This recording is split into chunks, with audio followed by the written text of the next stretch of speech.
Hey everyone! In this video, I will show you how to add the Klarna logo to Shopify. But before we start, make sure to follow the video till the end and subscribe to the channel. First, go to the Shopify homepage. Scroll down until you see Community and click on it. You'll be taken to a page where you can find discussions about Shopify.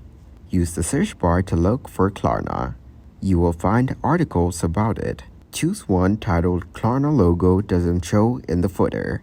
In that article, you will find the code you need to add Klarna icon to your store. You can also visit different articles about different codes. You will also get codes of themes like Empire themes and others. Copy that code. Then log in to your Shopify dashboard. Look for the theme section and find the liquid part. Paste the code there. It should show up in your store's footer. If you have trouble with the first code you find, don't worry. There are other articles with different codes. Try them out. Make sure to use the most recent code. If you add the code correctly, the Klarna icon will appear. Thanks for watching. Make sure to like and subscribe.